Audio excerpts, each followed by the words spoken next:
জাতীয় সংসদকে দেশের রাজনীতির কেন্দ্রবিন্দু করা হবে বলে জানিয়েছেন প্রধানমন্ত্রী তারেক রহমান। ত্রয়োদশ জাতীয় সংসদের প্রথম অধিবেশনের সূচনা বক্তব্যে সরকার প্রধান বলেন, ভিন্নমত হলেও দেশের স্বার্থে কোনো বিরোধ থাকবে না।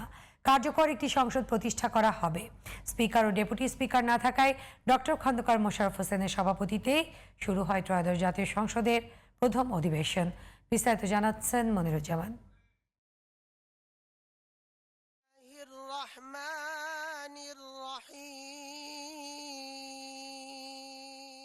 জাতীয় সংসদে স্পিকার ও ডেপুটি স্পিকার না থাকায় সংবিধান অনুযায়ী প্রথম অধিবেশনের সভাপতিত্ব করার জন্য জ্যেষ্ঠ সংসদ সদস্য ডক্টর খন্দকার মোশাররফ হোসেনের নাম ঘোষণা করেন প্রধানমন্ত্রী তারেক রহমান। ত্রয়োদশ জাতীয় সংসদে সভাপতিত্ব করার জন্য আজ আমি প্রবীণ রাজনীতিবিদ এবং 5 বারের মতন নির্বাচিত জাতীয় সংসদ সদস্য জনাব ডক্টর খন্দকার মোশাররফ হোসেনের নাম প্রস্তাব করছি।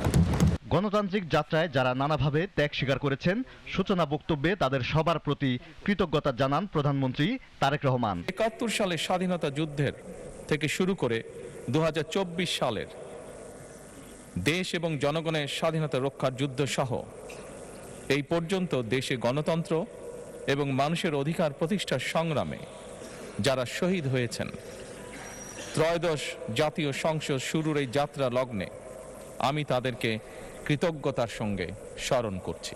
দেশে সংসদীয় গণতন্ত্র এবং জনগণের অধিকার পুনঃপ্রতিষ্ঠা করার জন্য দেশনেত্রী বেগম খালেদা জিয়া জীবনের শেষ দিন পর্যন্ত লড়াই করেছেন। জীবনে কখনোই স্বৈরাচার কিংবা ফ্যাসিবাদের সঙ্গে আপোষ করেননি।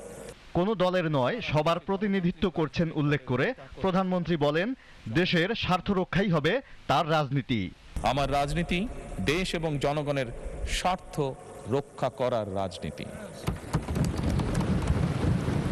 বিএনপির রাজনীতি জনগণের জীবন মান উন্নয়ন এবং স্বনির্ভর বাংলাদেশ গড়ার রাজনীতি। বিগত স্বৈরাচার সরকার সংসদকে অকার্যকর করেছিল মন্তব্য করে প্রধানমন্ত্রী তারেক রহমান এটি কার্যকর করার কথা জানান। আমি বিশ্বাস করি আমাদের দল কিংবা মত কিংবা কর্মসূচি ভিন্ন হতে পারে, কিন্তু তাবেদার মুক্ত ফ্যাসিবাদ মুক্ত একটি স্বাধীন, সার্বভৌম, নিরাপদ, স্বনির্ভর বাংলাদেশ প্রতিষ্ঠায় আমাদের মধ্যে কোনো বিরোধ থাকতে পারে না। পরে সংসদ অধিবেশনের সভাপতি হিসেবে ডক্টর খন্দকার মোশাররফ হোসেনকে সমর্থন করে সরকারি দল বিএনপি ও বিরোধী দল জামায়াতে ইসলামী। আজকে এই অধিবেশনের সভাপতিত্ব করার জন্য ডক্টর খন্দকার মোশাররফ হোসেনের নাম আমি আমাদের দলের পক্ষ থেকে এটাকে পূর্ণ সমর্থন জানাচ্ছি। উনি যে দলই করুন না কেন, আমি মনে করি দেশের সকল মানুষের ওনার প্রতি আস্থা এবং শ্রদ্ধা আছে। Moniruzzaman, GTV news, Dhaka. আমরা এখানে উপস্থিত